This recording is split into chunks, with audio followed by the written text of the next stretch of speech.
Hey, just wanted to preface this episode and let you know that we do talk about anxiety and some possible triggers along with that anxiety. Oh, it did. All right, bet. Welcome to meeting number 3 of the Sad Bitch Club podcast. I'm Kaitlyn. And I'm Rachel. And we're your lovely, gassy hosts.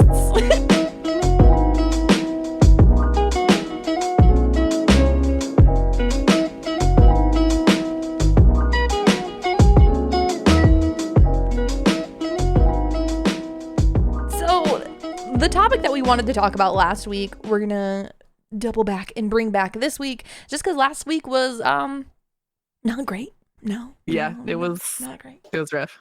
This week probably equally rough, but we are better equipped to handle it, at least this time around. Yeah, we were ready for it this time. It's like you know the carnival ride, the zipper? Yeah. So it like goes in a circle, but then the car itself is also flipping in a fucking circle. Yep. Yeah. That's kind of how my brain works. And thinking about that gives me anxiety. Oh, wait. I want to try that again. Hold on. Ready? Yeah. Anxiety. Thank you. That just felt right. It did. So today's episode, we're talking about anxiety, just kind of like what it is, how we deal with it, quote unquote, deal with it. And just like, I don't know, just chatting about it in the most casual, anxiety-ridden way possible. Yeah, we're going to be anxious the whole time. Yes, 100%. And I also have a few resources. I'm always anxious. Facts. Well, okay, so right off the bat, can I just jump right into it then? Yeah. Are you cool with that? Okay, so there's this thing. So I am clinically diagnosed with anxiety and depression. I've talked about it on previous episodes where I tried meds and didn't want to do the trial and error because I was scared, blah, blah, blah. Basically, I saw this doctor maybe once. Got the diagnosis and said, thanks, bye. And didn't continue talking to them about how to manage that. So that's the only thing I knew about my brain and how I technically have clinical anxiety. But through we have a lot in common. What? It's like our brains have known each other in a past life. It's weird. It's true. It's the only way I can explain it. I was gonna say no, but it is true. Yes. So after knowing, obviously I have anxiety and other things, I just lived my life, anxiety ridden. It's fine. But kind of through trials and tribulation and many years, I have learned, thanks to the mental health world of TikTok, which self-diagnosis is not proper treatment or proper diagnosis. It's not the wave. It is not the wave. I'm getting my health insurance figured out, and then I really want to go see somebody to actually figure out if this is something I deal with. But it is very probable that I am dealing with something called high functioning anxiety, which Rachel, you said you experience as well. Yeah. 100%. Do you want to give me a brief synopsis of what high functioning anxiety is? Let me look up an actual definition for you, because my brain just wants to say it's just the way my brain is. High functioning anxiety. Me. You look it up in the dictionary. It's a picture of Rachel. Honestly, not far off. I don't know. This guy in this informational booklet, he has the same haircut you do. Nice. Long on top, short on the sides. Yeah. Every hipster guy. It's fine. So, can I read you a snippet that I just found? Yes. It says, someone with high functioning anxiety may be the picture of success. You might arrive to work earlier than everybody else, impeccably dressed with your hair neatly styled. Okay, that's a little overboard. But coworkers may say you are driven in your work, you've never missed a deadline or fallen short on a given task. So borderline perfectionist almost. So some of the positive traits of having high functioning anxiety is you're a high achiever, you're organized, you appear calm on the outside. And some of the negatives are overthinking, need for reassurance, and others think you are difficult to read, which I resonate with all of that. There's more. Other positive characteristics can be outgoing personality, punctual, proactive, organized, high achieving, detail oriented, helpful, passionate, I personally really resonate with that one because a lot of the things I do are straight out of passion and have nothing to do with it personally benefiting me. Yeah, you of those things tend to do things more passionately, whereas I tend to do things more proactively. I'm always planning for every possible outcome. And I think it's important to mention that obviously this is an umbrella term and umbrella like of all of the possibilities of how high functioning anxiety can impact someone. Yeah. It'll look different in everybody. Rachel and I, even like, although we are very similar with things, we also deal with things very differently. Yeah, that's true. Which I think is good because then when we have these conversations about, you know, when we're not feeling great or when we're on the mend from not feeling great, we have different approaches to things. And I think it's been healthy for both of us to talk about those approaches because we kind of see like outside looking in sort of thing with a little bit of like perception to like what's going on. So to get that feedback from somebody that like gets it, but also like isn't in your brain is really helpful. I think that's what a therapist is for. I'm just really discovering through this podcast that I should really just see a therapist. But Rachel will do for now. Therapist. I personally love my therapist. I love her as well, just from you talking about her. Her name is Julie. She's the best. We love Julie. She's amazing. Some of the negative characteristics. Read them. They're all just me. I know. I feel like I'm gonna get called out, and these are the things that like when I see these TikToks about stuff like this, I just feel completely called out, and I feel like some of these TikToks you have sent me. No, I would never do such a thing. People pleaser, afraid of driving people away, fear of being a bad friend, spouse, employee, or fear of letting others down. Talking a lot, nervous chatter. Not me at all. No, it's fine. Not this entire podcast. What? This is just us nervously talking back and forth for 45 minutes every week and making something out of it. We're just using it for good. High functioning anxiety for the best. It's fine. Yeah. Nervous. It's helpful sometimes. And that's the thing about the high functioning anxiety. It's your anxiety, but like you're putting it to use, I think, is like the best way to describe it for myself. Yeah. Sometimes. Not always. Nervous habits. So like playing with your hair, biting your nails. I literally don't have nails. It's fine. Lost time. I don't know. That's weird. In COVID, I feel like time just doesn't exist. Avoiding eye contact. I almost never look anybody in the eyes unless I know them. Yeah. Rumination. That is a word I just learned. A tendency to dwell on the negative. What if thoughts? I thought that was normal. No, it's not. I also do it, but it's not. I promise it's not. Oh. You shouldn't do that. Feeling intimidated by the future. You skipped one. I skipped plenty. Yeah, but you specifically skipped inability to say no, always having an overloaded schedule and being constantly busy. Okay, so you found the same webpage I did. Great, thank you. Yeah. And thank you for calling me out because you can't skip that one. You can't. I think that's the biggest. I know I keep saying that every time I'm reading something, like I resonate with this. No, that's it. I don't say no to people. Yeah. I will always like find a way to fix somebody else's problem and make it my own. It's fine. Yeah, I have very actively and still very actively have to work on being able to say no to people. Yeah. Sometimes I'm still really bad about it. I'm trying. I'm trying to get better. But it's hard. It really is. It's, I don't know, because like a lot of this is saying is a lot of it is like you don't say no. I assume, at least in my cases, relating to the fact that like people pleasing in a way, where I have friendships and I don't ever want to give anybody a reason to think ill of me. Yeah, I will go out of my way to make sure that somebody that I care about and I think highly of, also thinks that way. And if there is like any weirdness, I try to squash it right away and like figure it out, which I think sometimes might come off too strongly of like, what am I doing wrong? How can I fix this? Even if nothing is wrong and maybe somebody's just like getting a little distant because I don't know why. I need to find out why. And I think that's really standoffish for some people, and they don't know how to take it because either A, there is a problem and they don't know how to confront me about it, or B, there's not a problem and now they're worried that I'm making a problem? Question mark.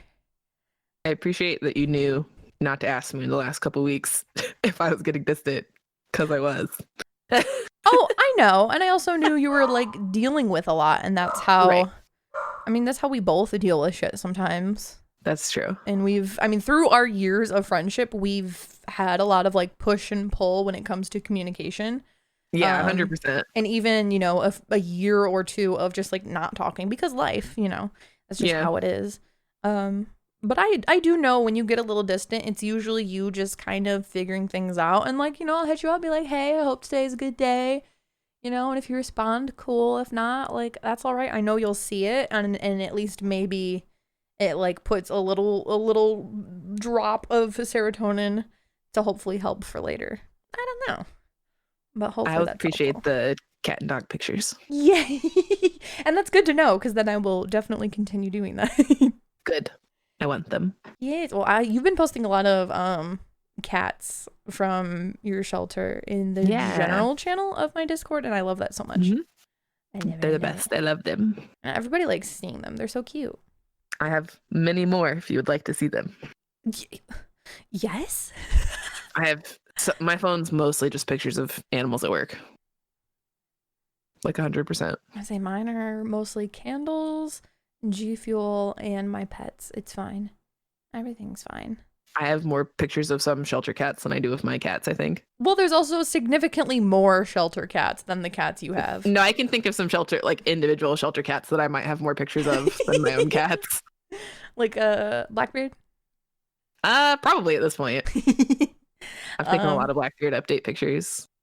Oh, okay. I want to read this snippet. I feel like I'm just okay. So just to preface, which I should have done from the beginning. This is from an article from verywellmind.com. I don't know how reputable they are of a source, but honestly, everything here is really like subjective from what I'm seeing.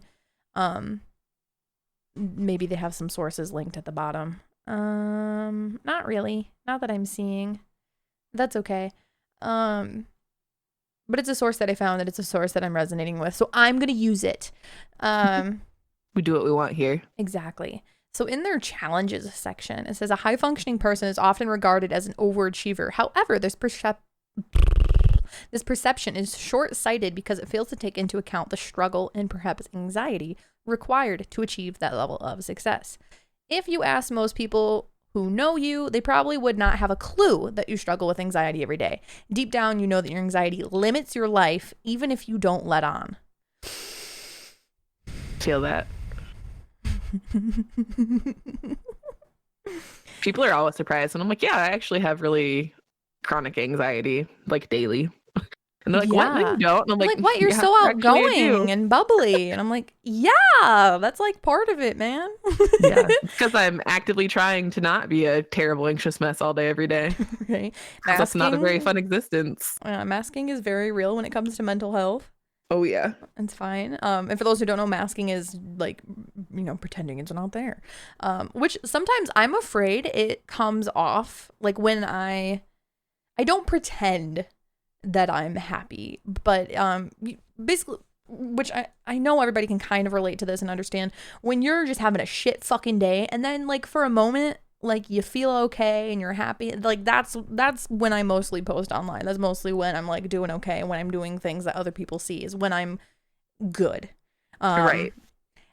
And I don't want to let off the fact that it's like a Hannah Montana type thing where I'm very happy one way and not happy another way, because I feel like it could come off that way.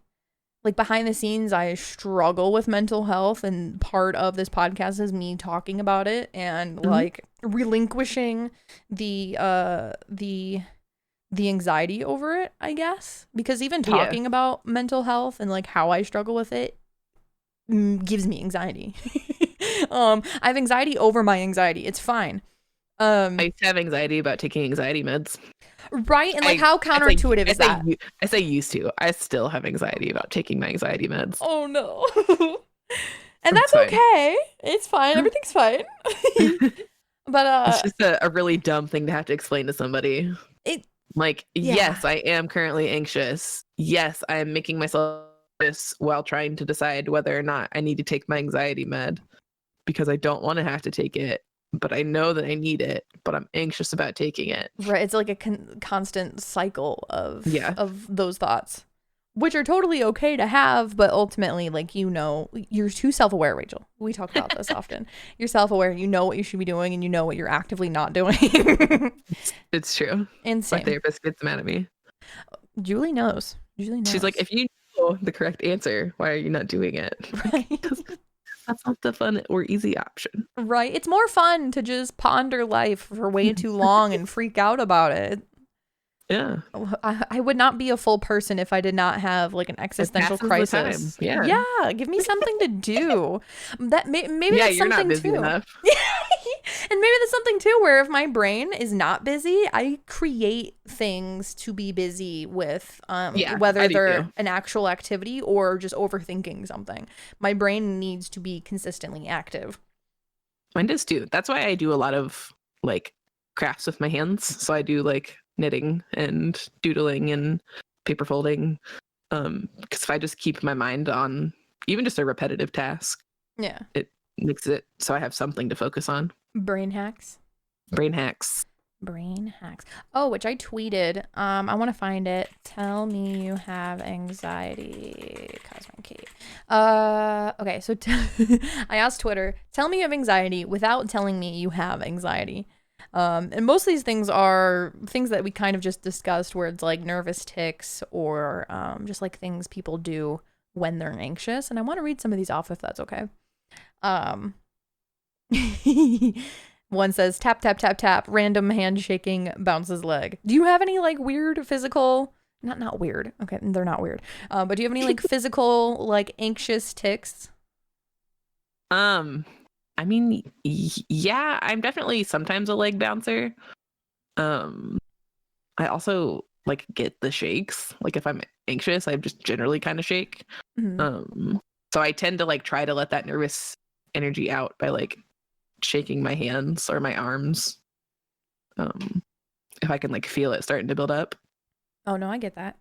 Is there, I don't know if this is part of anxiety, but like to paint a scenario of like when I used to work retail and I have a confrontational customer and things get a little heated and I put my foot down but it's like a weird situation and the person's just not being nice. They walk away and I'm physically shaking. I handled the situation perfectly fine. It ended up being okay. They either left pissed off or like whatever. We found a resolution, but I am physically shaking afterwards. Like, yeah, I've always just considered it like, because to some extent, like when your body gets anxious, you produce more adrenaline. And so like there's an excess buildup of energy when and having to stand there and keep your composure while your adrenaline is like, let me out. And so I think that's the thing. Like I think that's part of the reason I get the shakes is because I'm trying so hard to like not have an anxiety attack all the time. Right. That like I start to shake instead. So because my body needs to do something. Right. If I can ask, are you comfortable sharing like what an anxiety attack looks like for you? So for me, my first anxiety attack I ever had, I didn't even know it was an anxiety attack until like weeks after the fact, because at the time I had an anxiety attack so bad that I fully blacked out. Ooh. And like started convulsing. And I realized later that it was an anxiety attack once I did some reading.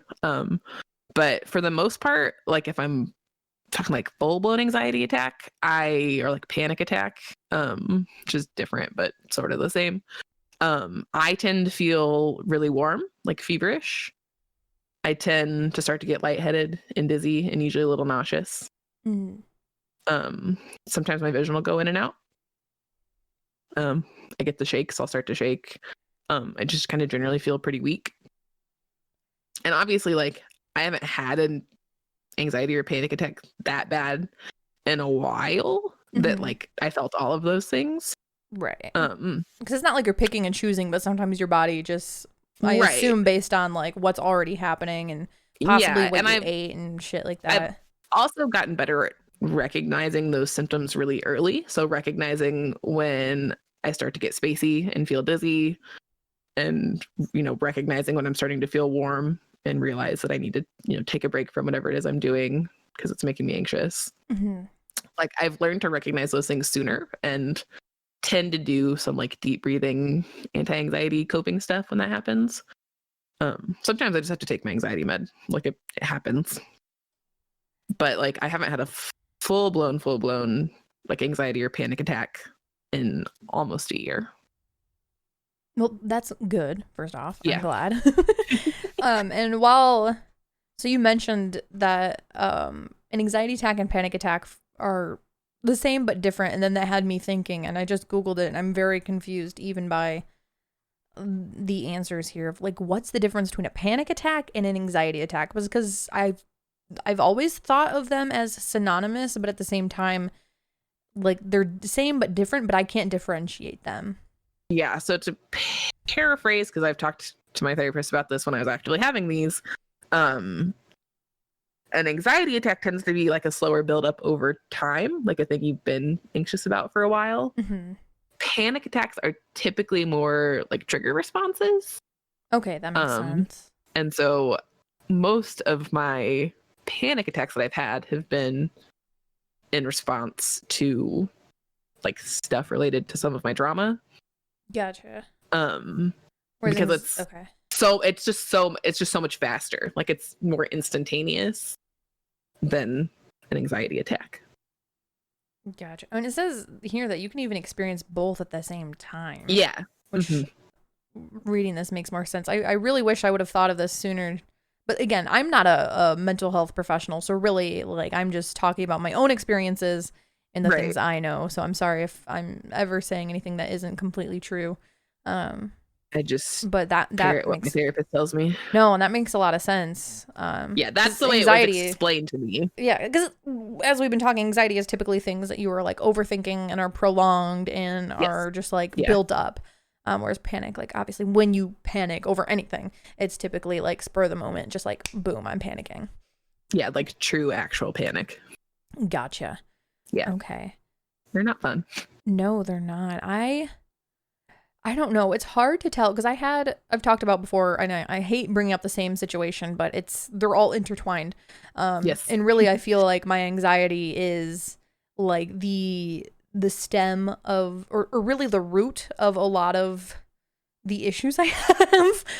Yeah, mine is like like my doctor was like, yeah, your anxiety is causing your actual medical issue, like your physical medical issues. I'm like, oh, cool, thanks. And that's technically what I was told as well when I had all those fainting spells and they did all those tests, blood tests, CAT scans, everything. And they're like, well, you're stressed. And I guess maybe those doctors couldn't technically diagnose it being anxiety. Maybe that can only come from a certain doctor. I really don't know. Because it was really just like a bunch of doctors in a hospital that were like, yeah, your blood's fine. I don't know, you stressed? Well, and being stressed is different than being anxious. Right. Stressed is environmental. Anxiety is more like internal and can be a chemical imbalance. Right. And when I have what I think is an anxiety attack, or even just anxiety in general, I don't know if it's IBS. I don't know if we've tried saying that I have lactose intolerance, but really if I drink or eat anything with lactose, it can be totally fine or it can be totally not fine. I have the same problem. Yeah. And then I even tried like lactose-free milk. And the first time I tried it, it was like, wow, it's great. It works 100%. I found the almighty cure. And then the next time I drank the lactose-free milk, I shit my absolute brains out. Yeah. And so you and I have talked about multiple times of how we both have, these responses, like our bodies physically responds to the stress and anxieties that we have. Yeah. And like these things physically manifest in ways that I didn't even realize. Like looking back when I like wasn't going to classes and stopped really doing anything at a certain point in my life. It was an anxiety response where I was so anxious about something, and I don't know if I'm comfortable talking about it like openly quite yet. Okay. But looking back, I can definitely tell that was my body just like shutting down. Yeah, no, because of my brain. when my stomach issues started, it was a similar, well, not, I don't know the exact situation, but it was a similar thing. It was my body reacting to an absolute stressor, like something that was causing me a lot of anxiety. Which is fucking crazy how my brain can go from overthinking something to my stomach and my chest and my like muscles. I've felt like physical like muscle like fatigue even on days where I'm just like overthinking and like have these anxiety attacks. To be anxious. It is so exhausting. It's like, think of all the brain power that you would use like in a class maybe for like an hour and times that by 100. Because in times that I've had like honestly, I can't really say that they are anxiety attacks because I really don't know. It's just something that I that identifies with the feeling that I've had. Again, this is something I want to get checked out. I'm waiting for my insurance to get figured out. Thank you. It's fine. Updates on that. Fuck it. Why not? Because when I do go through all of that, I would love to like talk about it, talk about our therapist together. Exactly. I would love to do that because I am on a journey of self-discovery and fuck it. Why not? But just I don't know. It's just how I'm feeling, and I'm sorry if none of it is proper, but it's what I'm identifying with, and that gives me a little more ease. So I have clinically been diagnosed with major depression and anxiety, like major in the clinical sense, for both of those. And I'm pretty sure there's other stuff going on in there too, but because when I was actively going to therapy previously, I was under 18. There were some things that we had discussed in therapy that I couldn't technically be diagnosed as because I was under 18. Because things like bipolar and borderline personality disorder and stuff that tends to sit at that end of the spectrum can't be diagnosed under age 18. Like, it's against whatever rules social workers and therapists follow. And so that's the thing that I would like to rediscuss with my therapist, because I got a lot going on and I don't really know it helps me to have words for those things. Right. And so I have some things we've talked about that could maybe be what I've got, but like we don't really have an absolute diagnosis on a lot of them. Right. And I think it's scary, but also like I so badly want an answer to why I feel and think the way I feel and think. Same. Because I'm learning more and more every day about how abnormal it is for neurodivergency. Right. And how like the things my brain does and the self-destruction that it does, I thought that was normal. I thought everybody did that. Yeah, I used to think that too. Yeah, and it's like, obviously, as I grow and learn more about people, it's not abnormal for people to experience similar things, but learning that this is not how just a neurotypical person really should be thinking and feeling is kind of scary.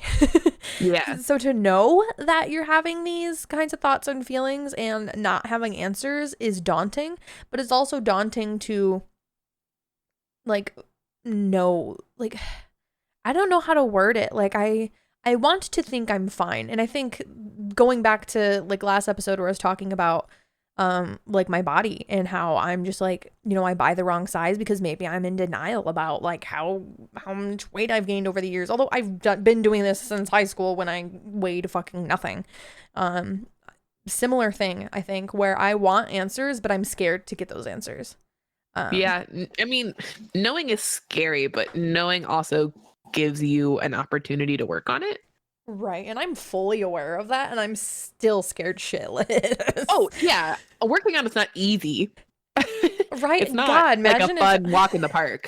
Like, imagine if I go to everything was therapy every easy. 2 or 3 weeks and cry for an hour. Like, that's That's what it's for. I know. But if you don't work on them, it causes more issues and then more issues and more issues because everything just compounds. Right, which you definitely have no experience with. No, not at all.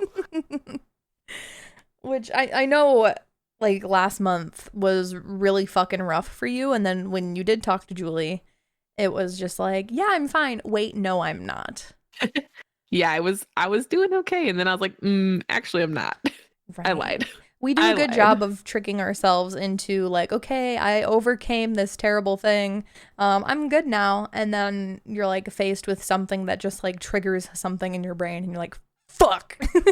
Maybe you go on a month and a half spiral. Right. Maybe I didn't have a proper resolution to handling this situation that was fucking terrible and traumatizing. Yeah. I still don't have solutions, by the way. That's why I'm still seeing my therapist.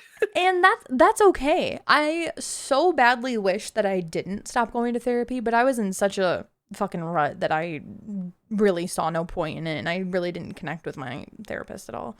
But like, if you gotta find the right one. Not every therapist is for every person. Bro, I fucking hate trial and error. I hate the feeling of failing.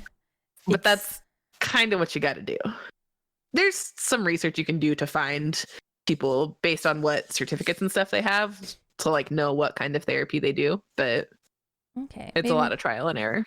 Well, other than the fact that I want to do it because I feel like I'm ready. I'm ready to take that on and just fucking It's also scary because then like I'll have to start all over. I'm still doing it. But right. But I'm also like, if it's something I can use for the podcast, then like fuck it. That's valid. Like, obviously I'll do it for myself, but I feel like it would be interesting to hear somebody go through that process. You gotta motivate yourself from the outside. Like you can't always count on yourself to be the motivation because I don't always have the motivation. Right. It was like, oh, Rachel's really looking forward to my update on therapy. I should probably not skip it. Like, that'll hold me accountable. Yeah. It's okay. I don't know. But anxiety is fucking a lot. Let's see. What are some other tell me you have anxiety without telling me you have anxiety from this thread? A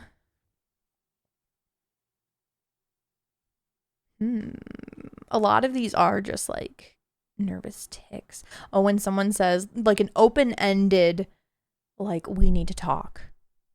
Oh, those are not fun. Right. Anything of that realm of like, hey, like, we need to talk about something. That's where my brain starts going 50,000 miles per hour. I don't. Yeah, every time one of my managers or my executive director at work is like, hey, can we talk before you leave today? I'm like, can we just talk now? Right. Let's talk right now so I'm not thinking about it. Yeah, I'll make the time right now. I know I'm doing something else, but like right now, I'll do it right now. Or even, years ago, like the teacher comes up to you saying, oh, can I talk to you after class? Nah, bitch, we gotta talk right now. I'm gonna think for the next 30 minutes about what you have to say to me and how terrible it can be and how much I won't enjoy it. Just tell me now. Oh my God, it's the worst. I hate it. My brain does this thing where the easiest way to explain it is like, right, there's a fork in the road of like, if I'm having a conversation with someone, I send a message and I constantly am thinking of how they're going to respond and how I need to respond to that.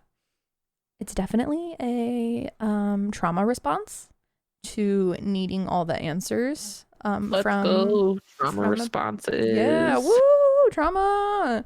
But then that fork in the road becomes like another fork from that fork and then another one. And next thing you know, it's like a fucking root system of paths of possibilities. And I have to know the answer to every single one. That's just something my brain does and it's fun. And that's part of anxiety. Blah, blah, blah, blah. True. If I can't laugh at myself, then that gives room for other people to do it. And if you're laughing at me, fuck you. I'm always laughing at you. Bro, my brain also just... I always think people are talking shit, even if there's no reason. I don't know. Or maybe there is a reason. I will find out that reason, and if I can't find out, then I'll fucking kill myself over it. Like, not actually. I will, like, beat myself up over it. Holy shit. I'm so sorry. No, you're good. Not what I meant. But what are some ways that you like? I really don't know how I manage it. I'm still in my infancy of even finding out about my anxiety and like how that affects me. Although I've been dealing with it for years.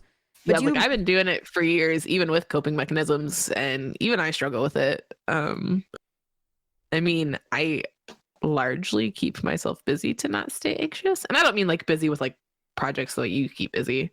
I mean like I just always have to be doing something. So like I'll always be watching a TV or playing a game on the computer or reading a book or making paper stars or texting friends. Like I just have to keep my brain going. Mm-hmm. Because I just don't give it time. I can't be anxious about it, which is not a particularly great coping mechanism.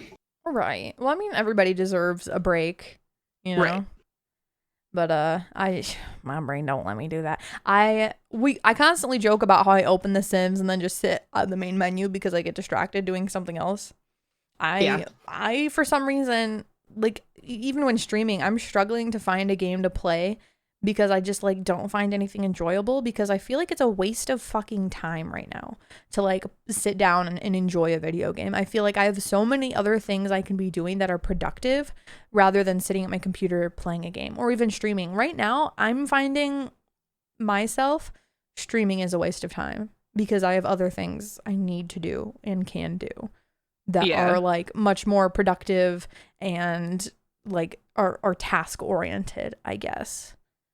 And I hate that because I love streaming and a lot of my friends, like that's how I communicate with a lot of the people that are my friends or aren't, like a lot of people that just like are mutuals that I'm like, yo, hey, what's up? Haven't seen you in a while. Like those kind of people.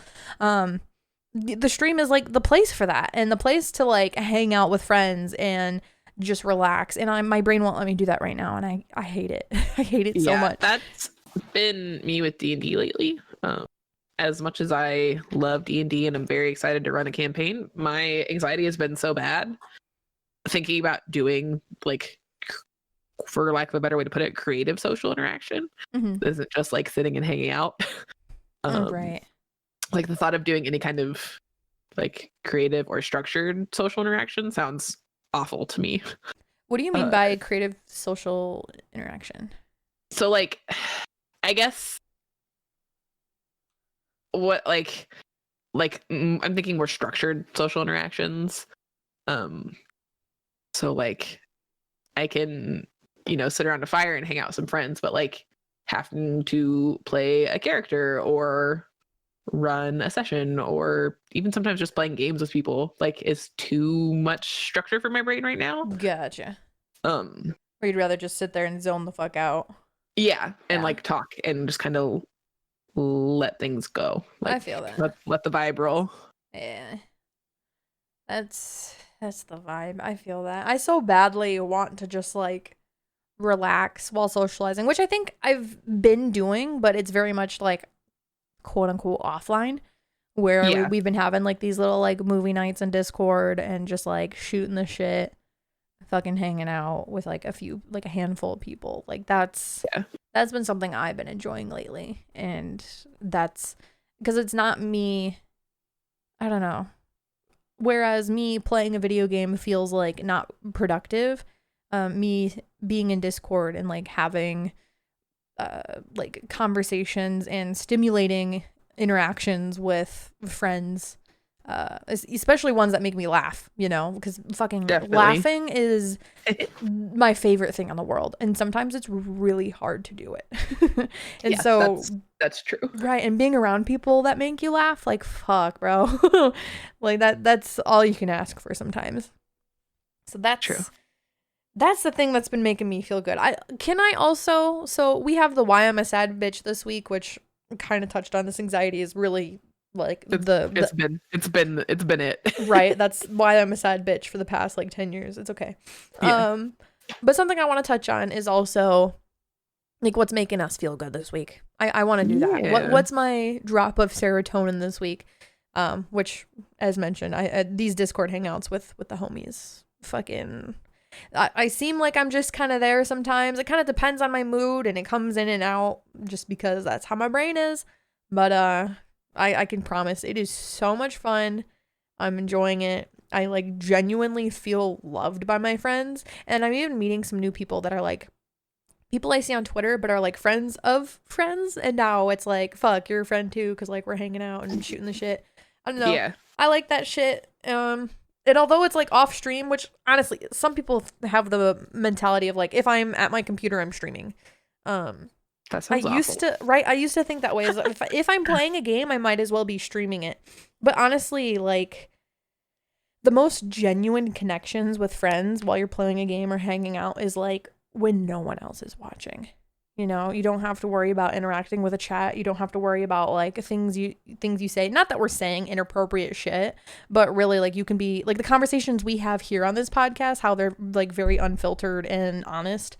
Like that's how Discord calls are, because nobody's got to worry about fucking whoever the fuck who's out for them for no fucking reason coming in and seeing how vulnerable they are with the people that they trust, you know? It's true. That's part of the reason I really love my like IRL D&D group is because like no one sees that but us. You have to be in the room to experience that. Right. And there's something about that. You can achieve with Discord too. But it's it's been nice to have the well, yeah. But like you can achieve the like the sort of vibes. Like it's not exactly the same, but it's sorry, my nose is running. My allergies are real bad today. Mine too, but it's not my allergies. Mine 100%. Like my nose is so stuffy. Lando sitting in my lap, and so I think that's a lot of it. Oh God, get some Zyrtec.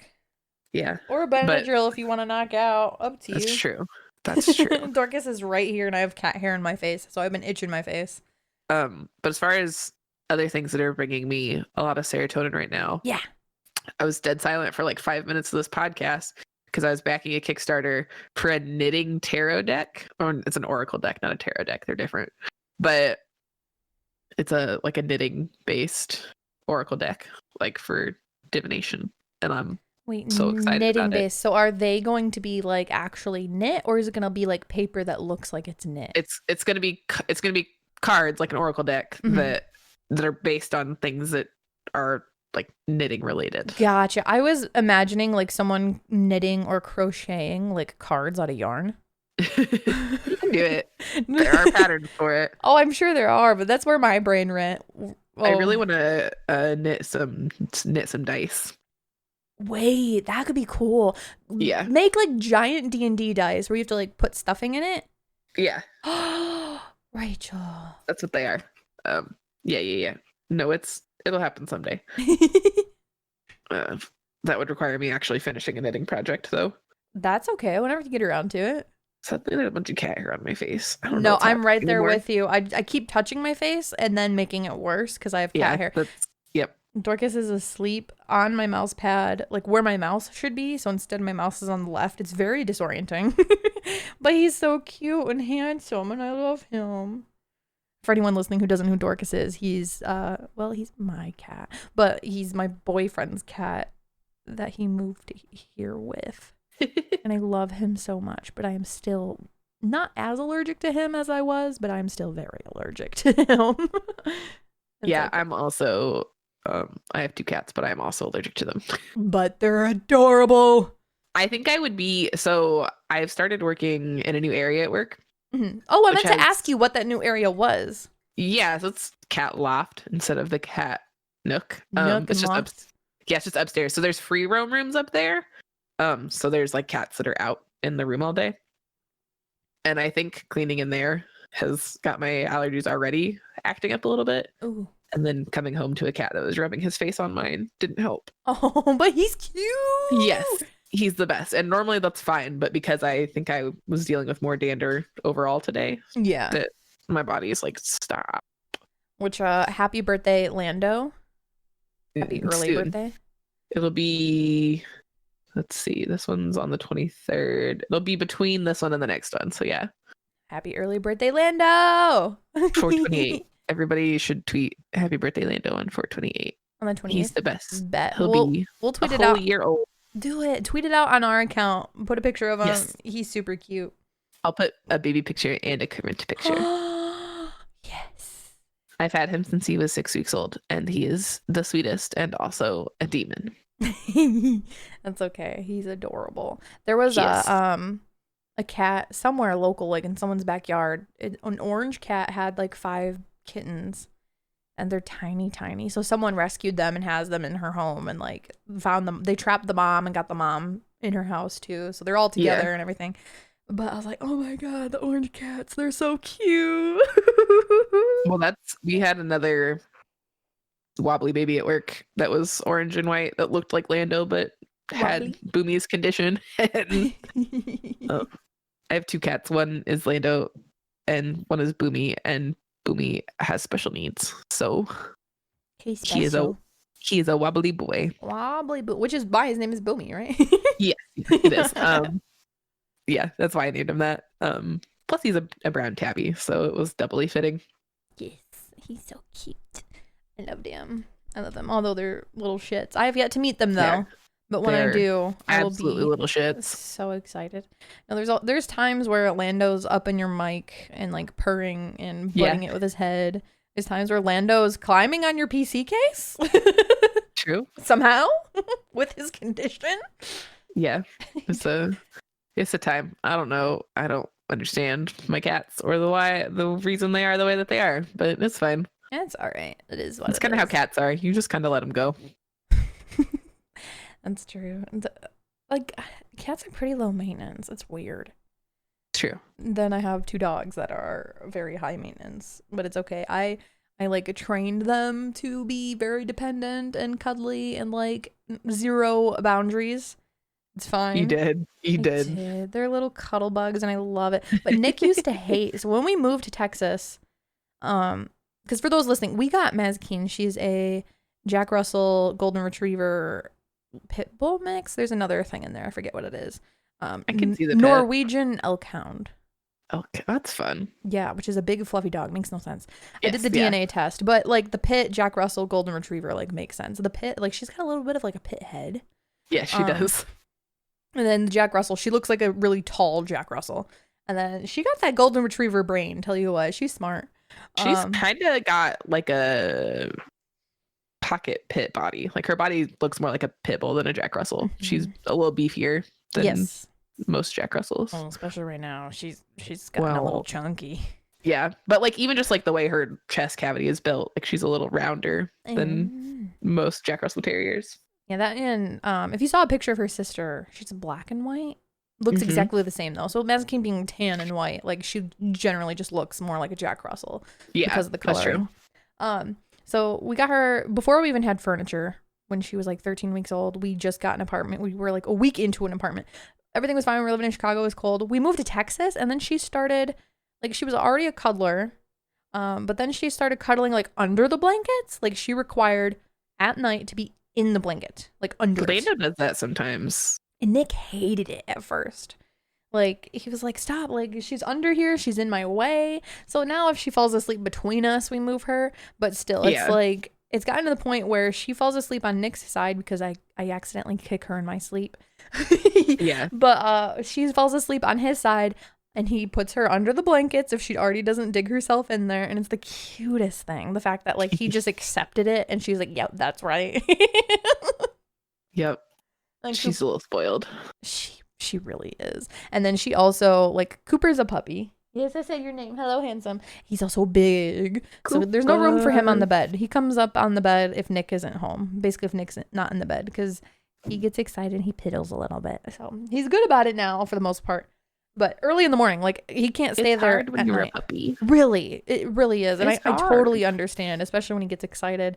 So he'll wake up in the morning, get excited, and pee like on the bed because he's like, oh, good morning. So we learned at night, like he stays on the floor. He's got a bed in his crate and he just goes in there and sleeps, which Mazkeen sleeps in there too sometimes. It's weird. But when he tries getting on the bed, when he knows he shouldn't, Mazkeen corrects him. And she like snaps at him and is like, no, you know you don't belong up here. And Dorcas does the same thing. He'll stand at the edge of the bed and like smack him if he comes close. They both know he doesn't belong up there and they tell him. It is weird. That's so funny. It's hilarious. I think to some extent Boomy does that when Lando's doing stuff he shouldn't be. Because Boomy will be like in bed with me and like chilling, and Lando's like being psychotic and breaking something in my room. And stop, Mom's gonna think I did it. Boomy will look at me and it'll be like, are you gonna kick him out? I do. I used to kick them both out when Lando was being crazy, but now I'll keep Boomy in my room. And he's like, Mom, I didn't do it. It's true. Yeah, because I know. I'm like, okay, well, Lando's running around being crazy. Boomy is literally in bed, but like now I feel like I have to put both of you out here. I don't. I just keep Boomy. He ruined it for the whole class. He did. But shit. Okay, we're at like time. Was there anything you wanted to close out with? I know we're kind of chilling, but I don't think so. I'm hoping to actually run my D&D campaign this week, and so if I do, I'll let you know how that goes. Yes, please do. Did you have like a quick like wacky thing you wanted to chat about? We can lengthen the podcast. I don't give a shit. Not really. I'm just really excited. There's a new Sasquatch documentary, but it's like a weird true crime Sasquatch documentary where like Sasquatch killed a man or something. I don't know. I'm excited to watch it though. Okay, let's check in next week for an update on whatever the fuck that is. It's about Sasquatch. Quick update for me is code Kate on G Fuel is going to be 30% off the 22nd through the 26th. So there's going to be a new flavor, clickbait. I don't know what it tastes like quite yet, but you can grab it for 30% off starting the 22nd. There's also the new Mega Potion. There's the juice by inspired by SBC. They just dropped a ton all at once. Yes, really. The Mega Potion was like a pre-order that finally shipped. Oh, okay. So it's been a little bit, but yeah, it's like one flavor after another, and it's super exciting. And they also have exclusive cans. I know. I want to try the hype sauce one so bad because hype sauce is my favorite. They're only available at Sheetz, which is like only on the East Coast, and I think they have a few in Ohio. Yeah, there's at least one near Columbus because we went past it when I went to West Virginia. Is that on Jonathan's way home? No, it was not. The opposite side of Indiana. I am so desperately trying to find someone who is on the East Coast near Sheetz that can send me some. So if you know anybody, he's already on the way home. So let me know because I can't get any down here in Texas. It's fine. I know. I want to try the hype sauce one specifically so bad. And that Tetris one looks so cool. I don't know. I'd love to try all of them. And I just really love hype sauce. It's my favorite by far. Yeah. Well, if you like hype sauce, you'll be excited for the project I'm working on. Nice. Tell you what. Nice. But yeah, code Kate, KAIT at gfuel.com for 30% off all tubs. And then when it comes to cans and stuff, it's 20% off, which is still a big deal. Okay. Sick. Oh, that's Mazakine. She's my alarm. She is ready. She said, Mom, we're done. She said, Mom, we gotta go. All right. Thanks so much for listening to meeting number 3 of the Sad Bitch Club podcast. I'm Kaitlyn. I'm Rachel. And we'll see you next meeting. Bye. Bye. Mazakine, stop!